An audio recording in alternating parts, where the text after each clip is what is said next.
Hey there guys, View Bob Special Festive Edition here, and it's Christmas! It's Christmas, can you believe it guys? Christmas, only 0 hours away. A time for friends, family, relaxing, giving gifts, and reflecting on the year gone by. There's a new year coming on, it's a time of change, a time of reflection, and we've all changed. Even when you don't feel like it, you're changing, you're growing. And I just gotta say that my best changes only happen when I'm gaming. Let's rock! I've always been a bit of a perfectionist. Who can say why, but a big part of myself has always kind of thought that if others are doing something better than you, why do it at all? I was too afraid to stretch my limbs lest they be shocked by the electric fence I'd put up around myself. While certainly these feelings have stopped me from doing things I'd otherwise love to, they're also kind of the reason I do this whole ViewBob thing today. What can I say? I was so taken with Ariel Pink at age 14 that I wanted to strive to be the very best Ariel fan out there. I was 14, cut me some slack. Before my mind was so expanded by Ariel's music, though, my most life-defining hobby to that point was video games. After finding Ariel Pink's Haunted Graffiti and specking way into Music Lover, my love affair with video games kind of ebbed. This isn't to say I stopped playing games altogether, but for a long while the most recent thing I had engaged with was Five Nights at Freddy's.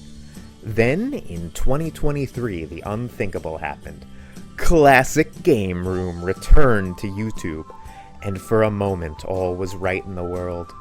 Anyone else who inexplicably grew up watching CGR could tell you the name of the one true greatest game of all time.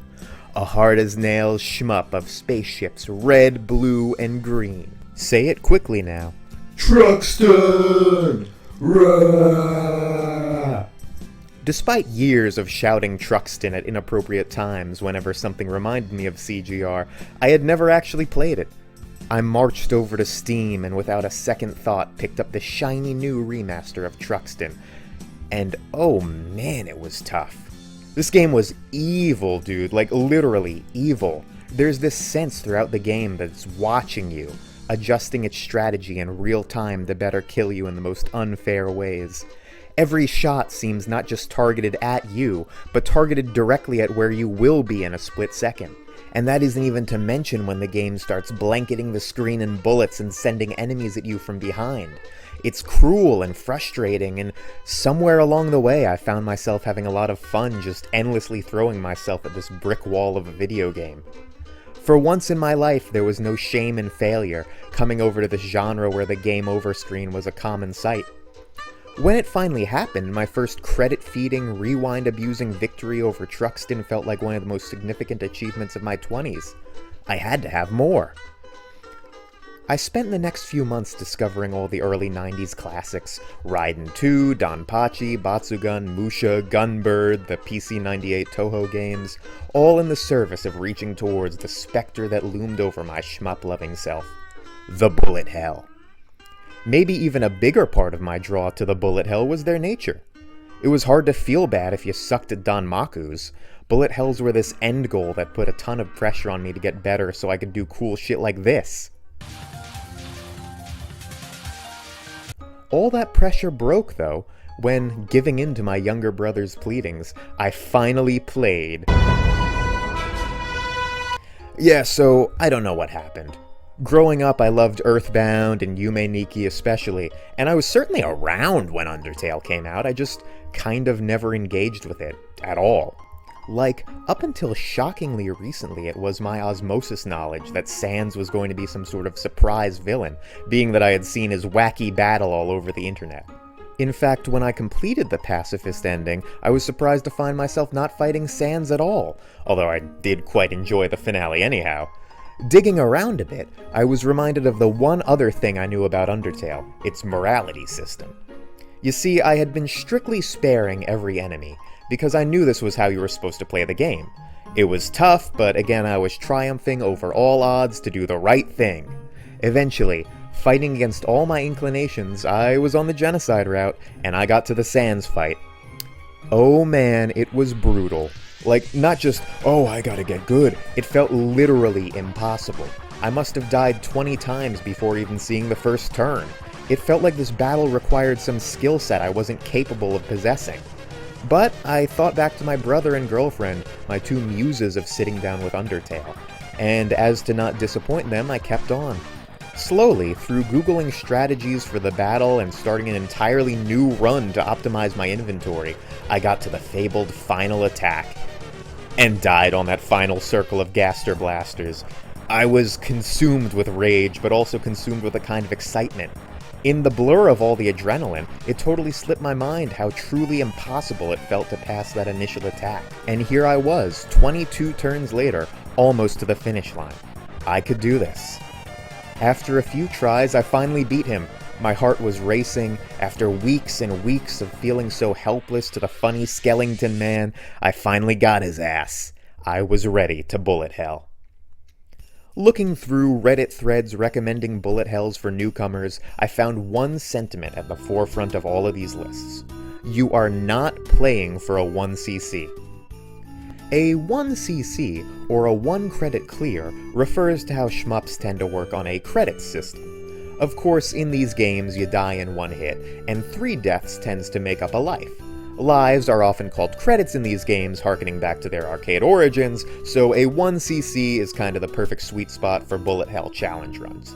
You're still imposing strict limitations on yourself, but leaving yourself the leeway to understandably take a hit or two. Like, oh yeah, you're gonna beat Ikaruga without taking any hits at all? What, after doing 100 sit-ups, 100 push-ups, a 10-kilometer run, and 100 squats every single day? For a decade, maybe. So sure, I told myself I wasn't playing to get a 1cc, but of course I was. I mean, Space Moth had it emblazoned on its character select screen. Go for the 1cc. I began practicing and practicing, finding myself improving a bit with every attempt. After a while, to streamline the process and having put a bit of math to how many hits I could take per level, I found myself resetting runs that veered off the 1cc path. This eventually spiraled into immediately resetting whenever I died, and I don't have to tell you that this was no fun. Of course, I was enjoying my time exploring this genre, and some games like Zero Ranger and Angel Pop broke out of this trap to become genuine favorites of mine despite the grind.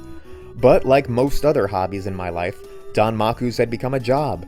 Once more, I felt like a sheep in wolf's clothing, far out of my element pretending I was good at this genre of games I had no business attempting. Somewhere along the way, I found Radiant Silvergun, the inaugural bullet hell by a Steam developer treasure. Radiant Silvergun is known, among many other things, for its color chain system. Enemies spawn in one of 3 colors: red, yellow, and blue. You can still go on killing enemies as normal with no concern for their color, and still have a perfectly fun time playing this game. Or, for glorious, delectable points, you can chain together 3 kills of each color. It's way more addictive than I'm making it sound, and I must admit that I just could not wrap my head around it for the longest time. I was just trying my best not to die, because man, this game is hard. It's a different hard from Truxton or the Sands battle either, because it feels entirely fair. All the bullets and various obstacles you have to dodge, you see them coming from a mile away. Radiant Silvergun's difficulty comes more in its relative sensory overload. As opposed to most shooters, where you have 2 weapons, a gun and a screen-clearing bomb, maybe even a heavy beam if you're lucky, Radiant Silvergun has 7. All 7 of these weapons can be used whenever you want, and there's little situational compulsion to use any of them over the other. That is, except for the awesome sword. This blue sword, while helpful for snagging a stray enemy as it flees off screen, is primarily used for absorbing these pink bullets that fly all over the screen. These pink bullets, and only the pink ones, can be absorbed to power up a screen-clearing attack that basically takes the spot of the standard shoot-'em-up bomb. Playing Radiant Silvergun while the impeccable sense of style and the uber-anime story washes over you, there is such a feeling of sensory overload. All of these diverse game mechanics to take in at once, it can be hard to keep track of all of them while going for a perfect score like I inevitably was. Then one day, remembering there was this little thing called an options menu, I swallowed my pride and set the game's difficulty from normal to very easy. The screen was certainly still covered in mesmerizing patterns of bullets, but not quite so many. Enemies went down quicker, and I had more room to learn exactly how the game's mechanics worked. Soon, I found myself consistently able to get the highest chain achievable, the blessed 25,600. That's not to say I stopped dying or accidentally breaking the chain, but I started to focus more on how fun it was to consistently build up these large chains of attacks than just perfection or bust. And here's the crazy part, that's when I actually started getting a little better. Yes, surprisingly, when I wasn't stressing myself out over reaching ridiculous goals, I found myself actually growing in skill level. This isn't to say that I can now suddenly clear Ikaruga without credit feeding, or that I could get further than the first boss in Truxton 2, but that's the thing. If you spend all your time worrying about how much better than you others are at something, you leave yourself no time to actually improve. Have a good night, guys, and happy holidays.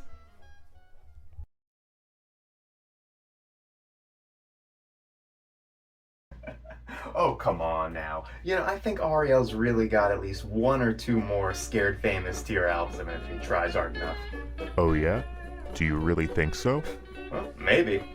Hey, bartender, I love this guy. Give my friend a pint. On me. You know, he used to work here. He used to have your job. Yeah, I had your job and I'll kick your ass if you get anything wrong. Oh, you old card. Oh, and a water for me, thanks. I've had enough tonight. So, you know, here we are again.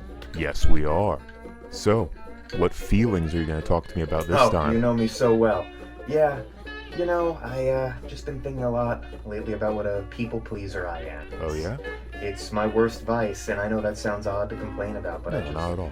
you know, I want to start living for me, I guess. Well, I who just says you wanna- aren't living for you right now? Well, I mean, in definition, isn't it not? Nah, that's a bunch of BS. They always talk about people pleasing. You've got to stop your people pleasing like it's some sort of disease. Please, oh please, stop trying to make people happy. But I think that's your best strength. You just want to make sure everyone's happy. Do you really mean that? Well, maybe. Yeah, that's fair. You know, looks like the new year's coming up yet again. Yes, it is. What are you hopeful for this year? Well, I don't know, this year has just been so spectacular, hasn't it? Yeah. What do you think's coming No. next year? For real, I mean, anything in the world, what would make you the happiest if it Well, I walked mean, through the you store know, right now? Maybe Mermaid Man and Bar...